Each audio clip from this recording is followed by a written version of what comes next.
Assalamualaikum warahmatullahi wabarakatuh. Selamat pagi anak-anakku kelas 9. Kita bertemu lagi di pembelajaran live IPS yang kedua. Hari ini dalam keadaan sehat, semoga selalu anak-anak demikian ya. Sebelumnya mari kita berdoa sebelum memulai pembelajaran. Bismillahirrahmanirrahim. Rabbi zidni ilma warzuqni fahma. Amin ya rabbal alamin. Di pembelajaran IPS hari ini yaitu tema 3 subtema B. Mengembangkan ekonomi kreatif berdasarkan potensi wilayah untuk meningkatkan kesejahteraan masyarakat.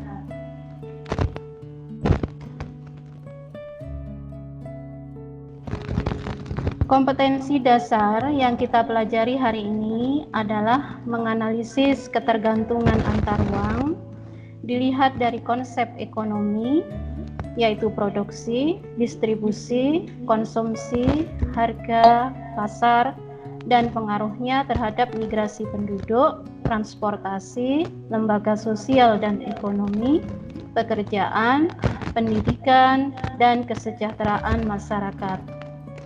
Adapun tujuan pembelajaran, yang pertama, siswa dapat mendeskripsikan pengertian ekonomi kreatif dengan benar. Yang kedua, siswa dapat mengidentifikasi jenis-jenis ekonomi kreatif dengan teliti.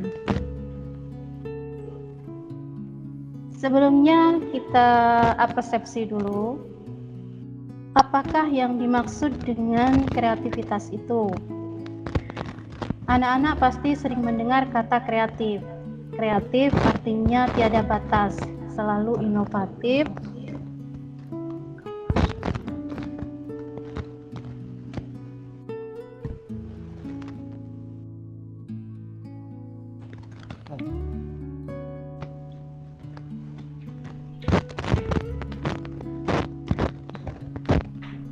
Baik, kita lanjutkan ya. Apakah yang dimaksud dengan kreativitas itu? Kreativitas berarti sesuatu yang tiada batas, yang artinya selalu inovatif. Ya, di sini bisa kita simpulkan, seseorang untuk melahirkan sesuatu yang baru, baik itu ide atau karya nyata yang berbeda dari sebelumnya. Berarti ada pembaharuan ya. Misalnya, pertama kali TV diciptakan itu layarnya hitam putih. Seiring waktu, sekarang layarnya gambarnya berwarna. Dan dulu channelnya 1 TVRI. Sekarang banyak sekali ya. Tidak hanya channel dari dalam, juga bisa kita melihat channel dari luar negeri. Itu artinya selalu ada pembaharuan dari yang lama menjadi yang baru. Baik, kita lanjut. Pemikiran kreatif itu berarti melalui proses kreativitas, di mana yang pertama muncul adalah kata imajinatif. Kemudian memiliki tujuan, dari tujuan itu dapat menghasilkan sesuatu yang orisinil. Dari sesuatu yang orisinil itu memiliki nilai yang berkaitan dengan tujuan. Ya. Jadi ketika ada penciptaan, maka dalam ciptaan itu baik barang maupun jasa itu mempunyai nilai yang kaitannya dengan tujuan kreatif itu sendiri. Coba anak-anak lihat pada gambar di samping kiri. Di sini ada gambar pisang tapi bentuknya seperti bebek. Nah, ini melihatkan bahwasannya orang itu kreatif. Ya, satu sisi bentuknya bebek, satu sisi adalah buah pisang. Gambar sebelah kanan, ini merupakan barang-barang yang sudah tidak dipakai lagi, tapi bisa diperbaharui dan menjadi sesuatu yang baru. Yang dulunya kardus bekas tidak bermanfaat, maka menjadi bermanfaat ketika menjadi wadah tisu bekas. Nah, ini sesuatu dari plastik bisa dipakai untuk menyimpan pulpen ya, dan lain sebagainya.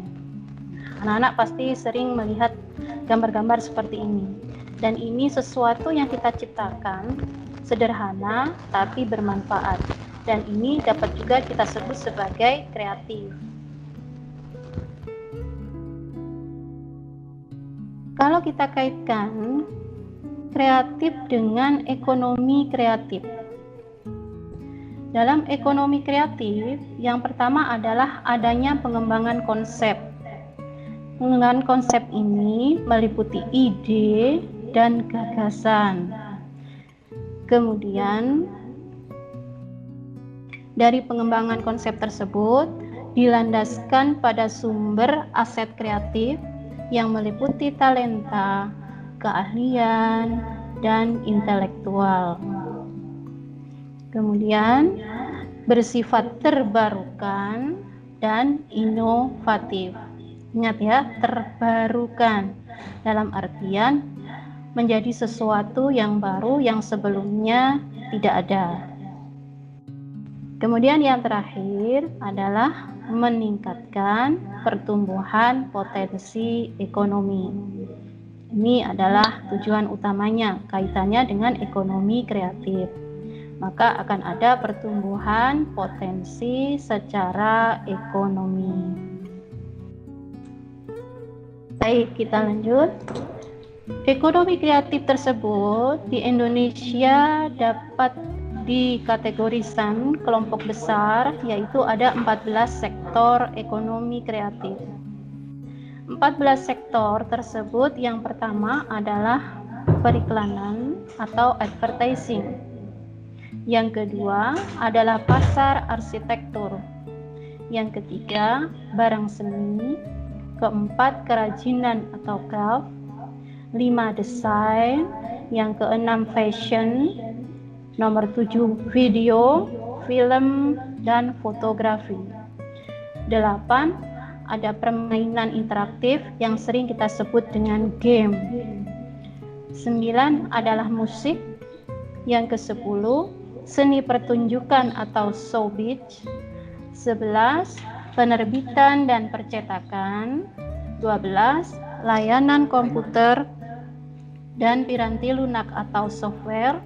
13 televisi dan radio atau broadcasting. 14 riset dan pengembangan. Jadi ini kategori 14 kelompok besar yang diupayakan di Indonesia. Kita bahas satu-satu ya. Yang pertama adalah periklanan. Coba anak-anak lihat gambar di samping dulu. Gambar yang pertama ada gambar anak-anak di jalanan. Di tengah ini ada anak yang berpakaian seragam. Di sampingnya ada anak-anak yang mengangkat barang. Mungkin ini mereka mencari barang yang dipulung ya.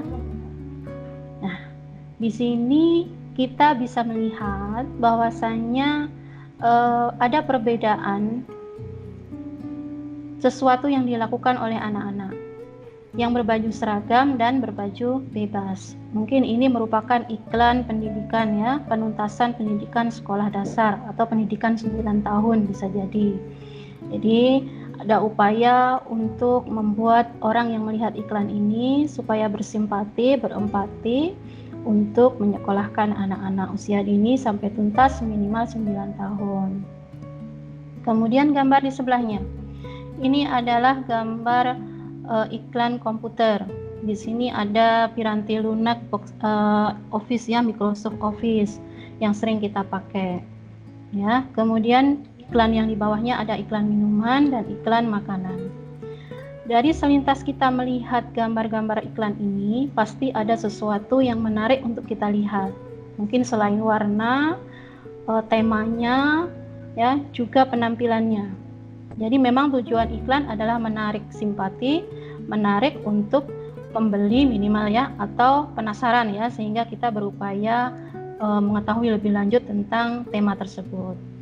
Nah, dapat kita simpulkan bahwa periklanan itu meliputi proses kreasi, operasi, distribusi dalam bentuk komunikasi, satu arah dengan media tertentu, baik cetak maupun elektronik. Kita lanjut yang kedua. Coba kita lihat bersama. Ada beberapa gambar. Gambar di atas ada seperti sketsa ya. Kemudian di sampingnya ada seperti denah rumah ya, gambar kasar.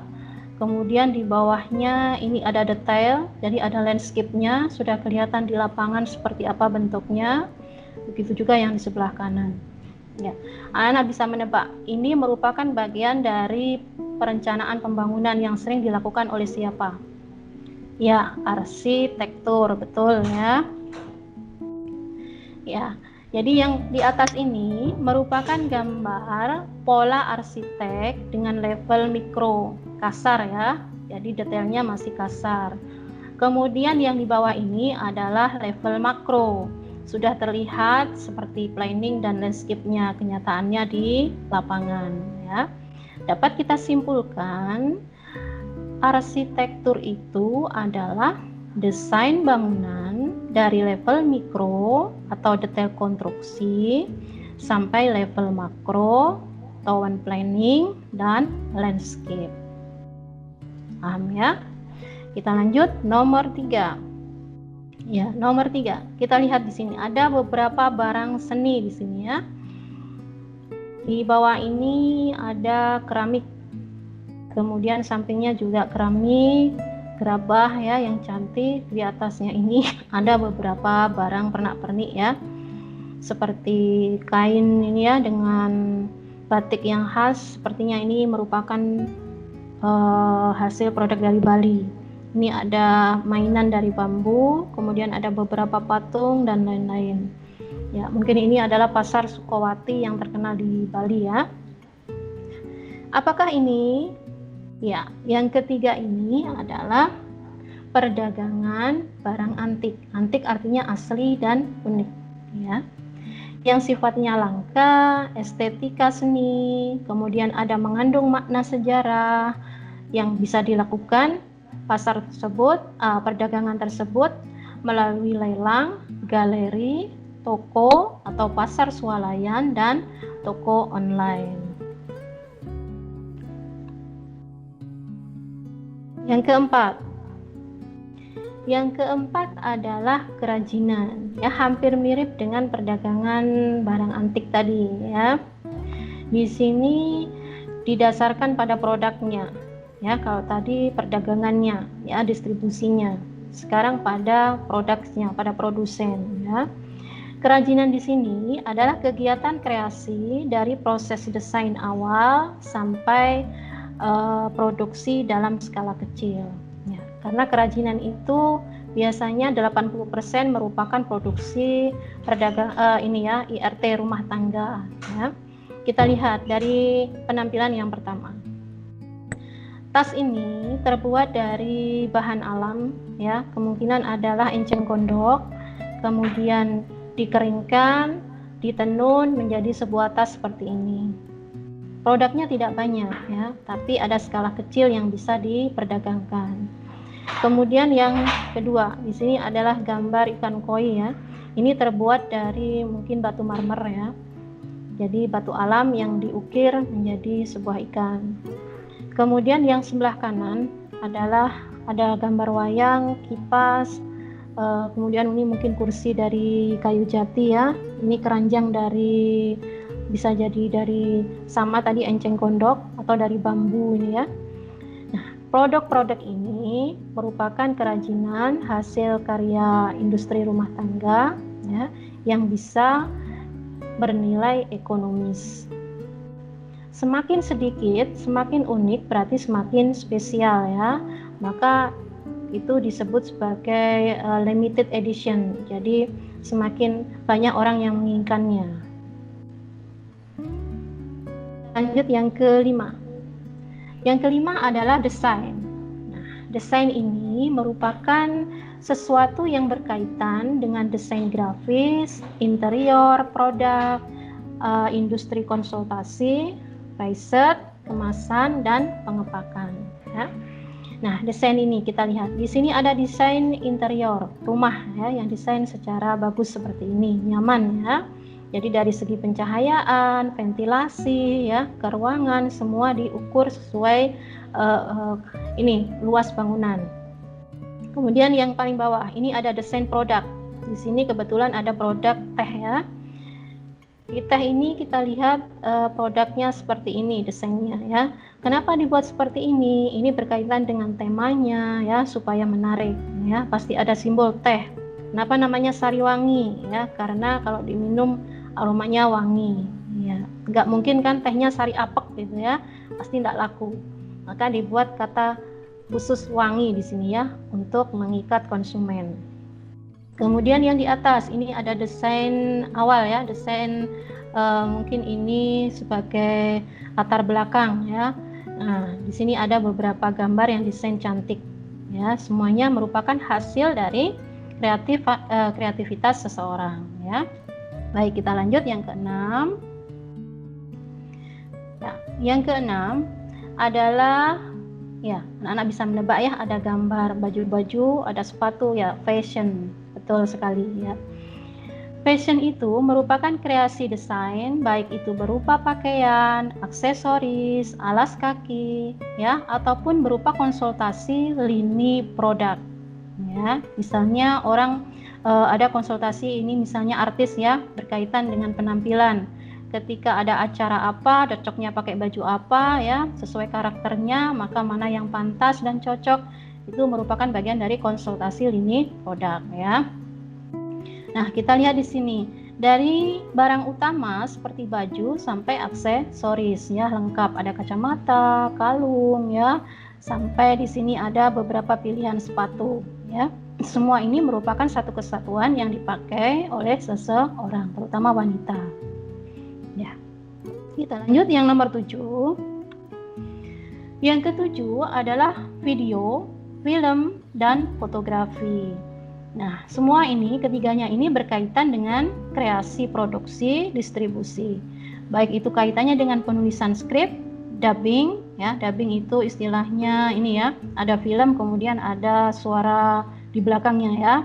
Nah, yang dubbing, yang ngomong ya. Kemudian ada sinematografi ya, dan festival film atau drama. Nah, kita lihat nih, gambar-gambar ini adalah sangat familiar ya. Gambar yang paling kiri pasti anak-anak ini sudah sangat familiar sekali karena ini dilihat sewaktu kecil ya, sampai sekarang juga masih ada film kartunnya.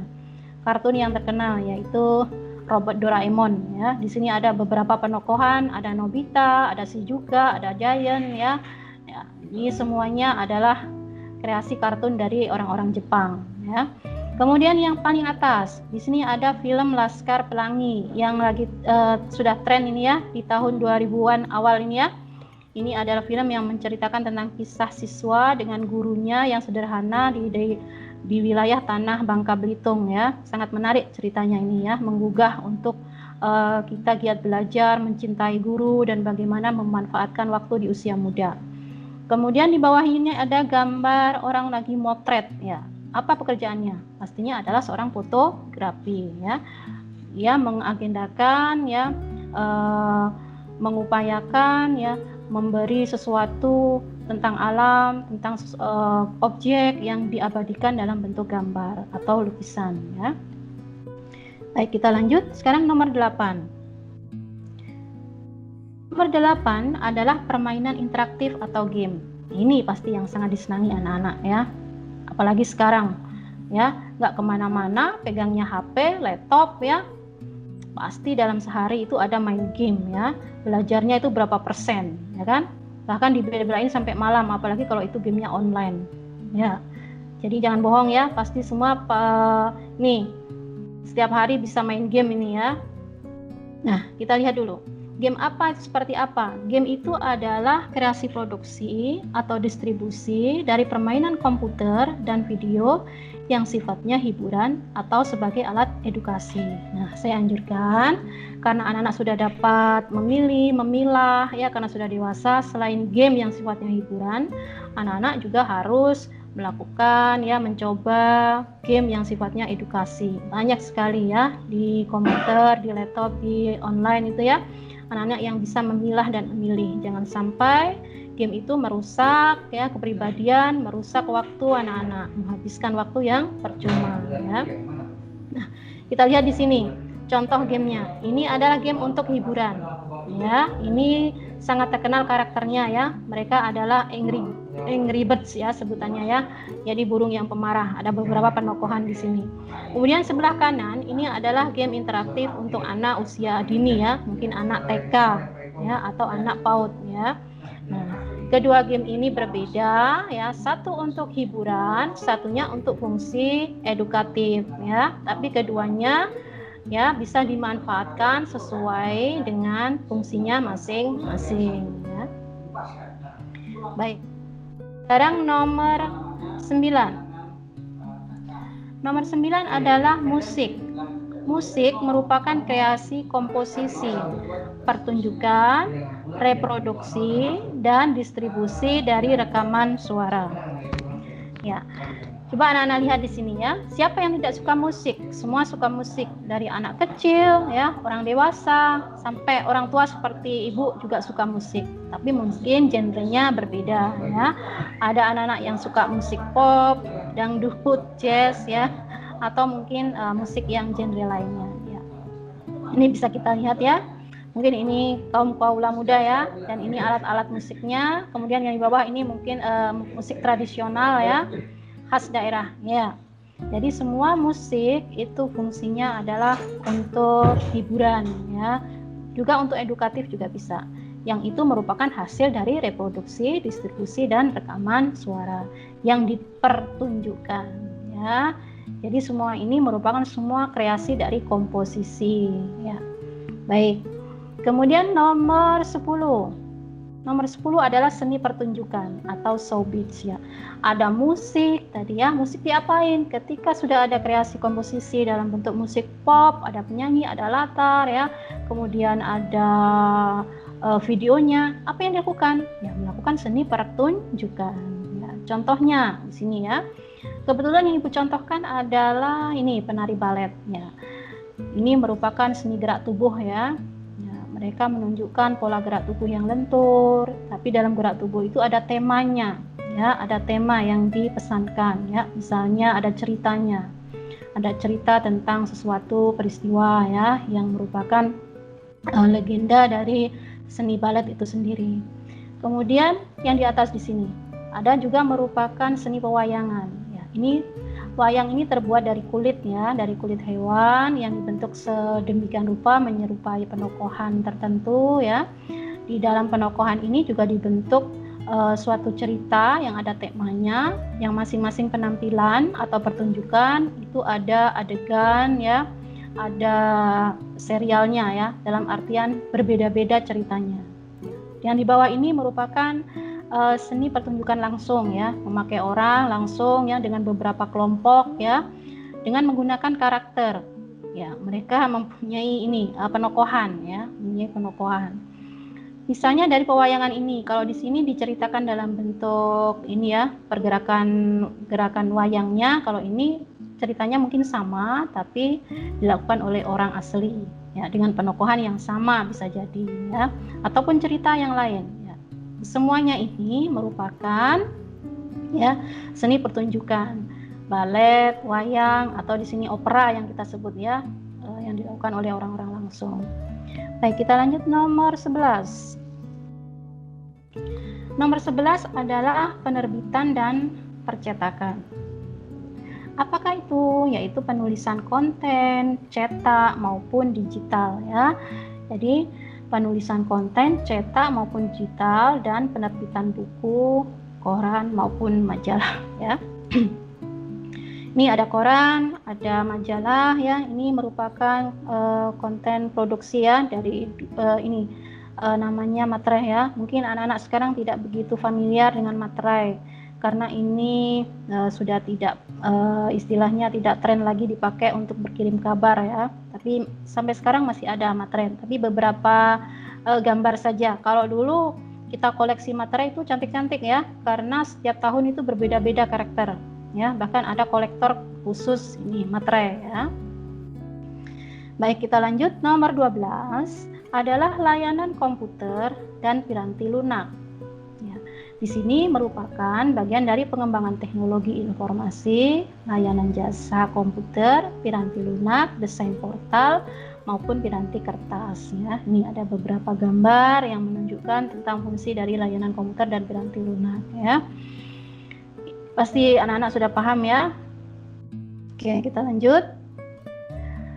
Nomor 13 adalah televisi dan radio. Ya, televisi dan radio di dalamnya itu ada kreasi acara dan kreasi penyiaran berita. Ya, ini contoh televisi zaman jadul ya, sengaja diambil zaman jadul karena sekarang anak-anak kan sudah ada televisi masing-masing di rumah, radio ya yang lebih tren.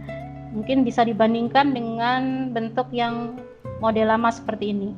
Ya, nih ada 2 antena di atas ya. Antena ini fungsinya mencari sinyal. Ya, zaman dulu mencari sinyal itu seperti ini ya, jadi digoyang-goyangkan antenya ke kanan, ke kiri ya. Kebetulan sinyalnya sebenarnya cuma 1 di situ, TVRI saja sebenarnya ya. Nah, di sini layarnya hitam putih ya. Terus ketika ini cuma ada 2 tombol di sini ya. Bukan tombol sih ya, tapi putaran di sini bentuknya ya. Yang satu tombol on off ini ya untuk mematikan dan menyalakan, satunya adalah untuk memperkecil dan memperbesar suara, volume. Di sini cuma ada 2 fungsi tombol. Kalau sekarang fiturnya kan macam-macam televisi ya. Nah, kemudian ini sebelah kanan ini ada radio ya. Nah, radio ini ya kalau dulu itu ini fungsi yang bulat ini adalah untuk mencari gelombang ya. Ketika dinyalakan pertama bunyi klik gitu ya, berarti nyala. Ketika diputar-putar itu berarti mencari gelombang frekuensi ya. Kalau radio itu kan ada frekuensi AM ya, ada frekuensi FM ya, biasanya seperti itu. Tapi sekarang radio sudah nggak begitu fungsi lagi ya, karena di setiap HP itu pasti ada radio ya, dan mungkin lebih canggih lagi, lebih efisien lagi. Jadi tidak harus membawa benda besar seperti ini. Ini menggunakan baterai ya, zaman dulu itu baterainya besar-besar itu ya. Kalau TV ini biasanya pertama kali itu ada TV itu dipakai aki ya. Jadi distrumkan ke aki karena belum ada listrik. Kemudian strum ke listrik ya. Ya, seperti ini perbedaannya. Baik, yang terakhir sekarang ya. Ekonomi kreatif yang ke-14 di Indonesia adalah berupa riset dan pengembangan. Nah, apa riset dan pengembangan itu? Itu adalah inovasi ilmu pengetahuan dan teknologi untuk memenuhi kebutuhan pasar ya. Ya, semua pengembangan baik itu di semua bidang ya, kita ketahui ada beberapa bidang, ada ekonomi ya, ada sosial budaya, ada politik, ada pendidikan ya, ada kesehatan ya, ada pertahanan dan keamanan ya. Atau mungkin bisa ditambahkan lagi bidang hiburan, wisata dan lain-lain. Semuanya itu perlu pengembangan ya. Nah, kita lihat gambar sebelah sini ya. Ini pengembangan di bidang pertanian ya. Dulu orang membajak pakai tenaga dari hewan ya, sapi, kerbau ya. Sekarang pakai mesin, traktor ya. Nih, kemudian fungsi pengembangan alat komunikasi dari HP yang bentuknya dari telepon ini ya, telepon umum seperti ini, telepon yang rumah ya, kemudian telepon kentang seperti ini ya istilahnya ya, kemudian sampai telepon yang seperti ini ya, yang kita pakai sekarang ya. Nah, kemudian ini ada gambar mesin ketik ya, dari ketik yang kita tombol bunyinya berisik sekali seperti ini ya, sampai kita pakai laptop sekarang ya. Kemudian ini dari segi yang lain-lain, ini ada mesin ATM ya untuk pengembangan ekonomi ya. Kemudian ini ada bank ya, perputaran uang ya. Kemudian di sini ada fungsi fitur komputer dan sebelahnya lagi perbandingannya adalah pasar tradisional ya. Di sini sekarang mungkin ada pasar online ya. Baik, dari 14 bidang tadi ya anak-anak semoga paham ya. Kita lanjut yang paling ini ya, terakhir ada 2 slide ya. Bagaimana sih acara kreasi kreatif yang rutin dilaksanakan yang kaitannya dengan ekonomi kreatif? Anak-anak bisa melihat di Indonesia itu ada beberapa kota yang melakukan acara ekonomi kreatif itu tahunan ya. Jadi sudah ada agenda khususnya. Contohnya di sini, ada Bandung Braga Festival, ada Jakarta Festival, ada Surakarta Festival, ada Jember Festival, ada Yogyakarta Festival, Bali, Lampung, sampai Palembang Festival, Sungai Musi ya. Mungkin daerah-daerah kota lain ya, mungkin ada tapi tidak terekspos ya. Ini ada beberapa gambar. Ini ada gambar dari Jakarta Festival ya. Kemudian yang tengah ini adalah gambar dari Jember Festival. Dan sebelah kanan ini merupakan Yogyakarta Festival. Kebetulan ini adalah momen skaten ya, jadi upacara skatenan. Oke, lanjut. Upaya melakukan ekonomi kreatif di Indonesia itu didasarkan pada Undang-Undang 1945 di pasal 33 di ayat 1, 2, dan 3. Yang pertama adalah strategi pemerintah. Pemerintah itu melakukan apa saja ya. Yang pertama adalah memberi insentif dana. Ya, yang kedua membuat roadmap ya industri kreatif yang gabungan dari negeri maupun swasta. Kemudian yang ketiga adalah program komprehensif ya. Ada meliputi pendidikan, peningkatan sumber daya manusia, desain, mutu, dan pengembangan pasar. Yang keempat adalah adanya perlindungan hukum dan insentif karyawan. Kemudian yang terakhir, yang kelima adalah membentuk Indonesia Creative Council, yaitu upaya organisasi untuk menjembatani penghubung ya antara perilaku kreativitas ya. Jadi antara perilaku kreativitas itu antara pelakunya itu ada ini lembaganya ya. Kemudian yang terakhir, dari upaya pemerintah direalisasikan oleh Departemen Kementerian dan Perdagangan yang melakukan 10 macam strategi ya. Yang pertama adalah pengembangan data yang base-nya itu ekonomi kreatif Indonesia dengan teknologi informasi. Yang kedua, adanya peningkatan penggunaan teknologi melalui program kemitraan. Yang ketiga adalah Pekan Produk Kreatif Indonesia atau disingkat PPKI. Yang keempat adalah Festival Ekonomi Kreatif, kelima adalah Wahana Kreatif, keenam peningkatan jangkauan dan efektivitas pemasaran, yang ketujuh riset, fasilitas, insentif dan inovasi kreatif, kemudian yang kedelapan fasilitas kegiatan, 9 ada kontes atau perlombaan insan kreatif, terakhir adalah penciptaan identitas lokal daerah tingkat 1 dan 2 serta identitas tingkat nasional. Oke, waktunya sudah habis ya. Terima kasih anak-anak ya atas perhatiannya ya. Di pembelajaran hari ini silahkan nanti disimpulkan ya pada subtema B ini, diulang lagi nanti Ibu share PowerPoint-nya di KCR ya, dan ada penugasan nanti dikerjakan ya, waktunya secepatnya segera dikerjakan ya. Baik, terima kasih. Sebelum pembelajaran, apakah ada tanya jawab, Pak? Ya, terima kasih. Terima kasih anak-anakku sekalian ya. Mudah-mudahan paham ya. Sebelum pembelajaran kita akhiri, mari kita berdoa. Subhanaka Allahumma wa bihamdika asyhadu alla ilaha illa anta astaghfiruka wa atubu ilaik. Terima kasih. Wassalamualaikum warahmatullahi wabarakatuh.